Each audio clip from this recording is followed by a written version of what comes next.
ನನ್ನೆಲ್ಲ ಪ್ರೀತಿಯ ವೀಕ್ಷಕರಿಗೆ ನನ್ನ ಪ್ರೀತಿಯ ನಮಸ್ಕಾರಗಳು. ನಮ್ಮ ಚಾನಲ್ನ ಇದೇ ಮೊದಲು ನೋಡ್ತಿದ್ದೀರಾ ಅಂದರೆ ದಯವಿಟ್ಟು ಸಬ್ಸ್ಕ್ರೈಬ್ ಮಾಡ್ಕೊಳ್ಳಿ ಫ್ರೆಂಡ್ಸ್.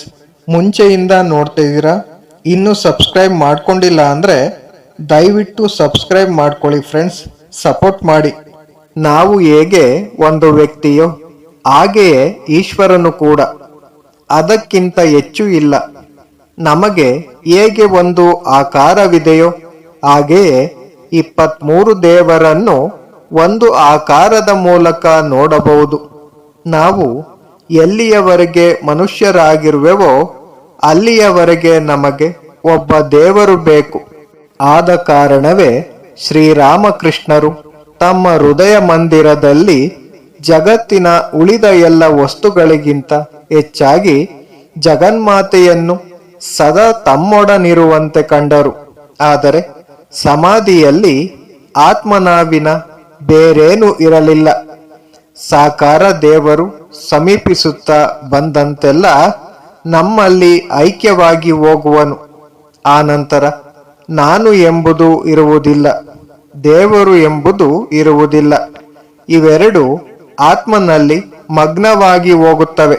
ನಿರ್ಗುಣ ದೇವರನ್ನು ನಂಬುವವನು, ಉದಾಹರಣೆಗೆ ಜಾನ್ ಸೂರ್ಯ ಮಿಲ್ ತೆಗೆದುಕೊಳ್ಳಿ, ಸಾಕಾರ ದೇವರು ಸಾಧ್ಯವೇ ಇಲ್ಲ, ಅವನನ್ನು ಸಮರ್ಥಿಸುವುದಕ್ಕೆ ಆಗುವುದಿಲ್ಲ ಎನ್ನಬಹುದು.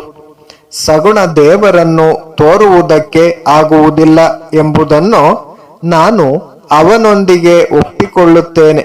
ಆದರೆ ಸಗುಣ ದೇವರೇ ನಿರ್ಗುಣದ ಶ್ರೇಷ್ಠೋತ್ತಮವಾದ ಪ್ರತಿಬಿಂಬ. ಮಾನವನ ಮನಸ್ಸು ಇದನ್ನು ಮಾತ್ರ ಗ್ರಹಿಸಬಲ್ಲದು. ಈ ಪ್ರಪಂಚ ತಾನೆ ಏನು ನಿರ್ಗುಣ, ಭಿನ್ನ ಭಿನ್ನ ಪ್ರಗತಿಗಳು ತಾನೆ. ಇದೊಂದು ನಮ್ಮೆದುರಿಗೆ ಇರುವ ಗ್ರಂಥದಂತೆ. ಪ್ರತಿಯೊಬ್ಬನು ಅದನ್ನು ಓದಲು ತನ್ನ ಬುದ್ಧಿಯನ್ನು ಉಪಯೋಗಿಸುವನು. ಪ್ರತಿಯೊಬ್ಬನು ಅದನ್ನು ತನಗೆ ತಾನೇ ಓದಬೇಕಾಗಿದೆ. ಸರ್ವವು ಬ್ರಹ್ಮ, ಏಕಮೇವ ಅದ್ವಿತೀಯ. ಆದರೆ ಈ ನಿರ್ಗುಣ ಬ್ರಹ್ಮ ಮನಸ್ಸಿಗೆ ಅತೀತವಾಗಿದೆ. ಅದನ್ನು ಪ್ರೀತಿಸಲಾರವು, ಪೂಜಿಸಲಾರೆವು. ಆದ ಕಾರಣವೇ ಭಕ್ತರು ಅವನ ಸಗುಣವಾದ ಈಶ್ವರನ ಭಾವನೆಯನ್ನು ತೆಗೆದುಕೊಳ್ಳುವರು.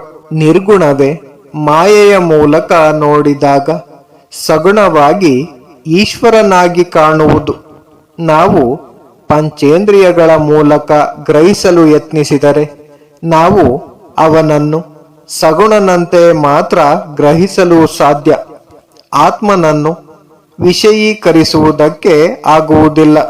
ದೃಗ್ ತನ್ನನ್ನು ತಾನೇ ಹೇಗೆ ನೋಡಬಲ್ಲ?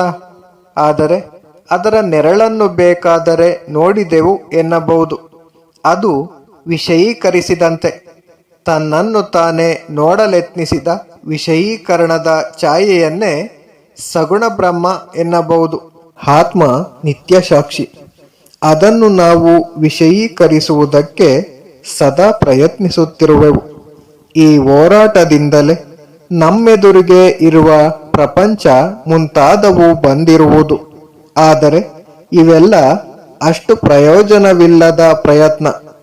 ಆತ್ಮನಿಗೆ ಸಾಧ್ಯವಾದ ಶ್ರೇಷ್ಠ ವಿಷಯೀಕರಣವೇ ಸಗುಣ ಬ್ರಹ್ಮ. ಈ ವಿಷಯೀಕರಣ ನಮ್ಮ ಸ್ವಭಾವವನ್ನು ನಮಗೆ ಹರುಹಲು ಮಾಡಿದ ಪ್ರಯತ್ನ. ಮನುಷ್ಯ ಒಂದು ಅನಂತವಾದ ವೃತ್ತದಂತೆ. ಅದರ ಸುತ್ತಳತೆ ಎಲ್ಲಿಯೂ ಇಲ್ಲ, ಆದರೆ ಅದರ ಕೇಂದ್ರ ಒಂದು ಕಡೆ ಇದೆ. ದೇವರು ಅನಂತ ವೃತ್ತದಂತೆ. ಅವನ ಸುತ್ತಳತೆ ಎಲ್ಲಿಯೂ ಇಲ್ಲ, ಆದರೆ ಕೇಂದ್ರ ಎಲ್ಲೆಲ್ಲಿಯೂ ಇರುವುದು. ಇಂದು ಪ್ರಪಂಚ ದೇವರನ್ನು ತ್ಯಜಿಸಿದಂತೆ ತೋರುತ್ತಿದೆ. ಏಕೆಂದರೆ ಅವನು ಪ್ರಪಂಚಕ್ಕೆ ಅಷ್ಟು ಉಪಕಾರವನ್ನು ಮಾಡುವಂತೆ ತೋರುತ್ತಿಲ್ಲ. ಆದ ಕಾರಣ ಅವನಿಂದ ಇನ್ನೇನು ಪ್ರಯೋಜನ ಎನ್ನುವರು. Thank you for watching friends. Please subscribe my channel.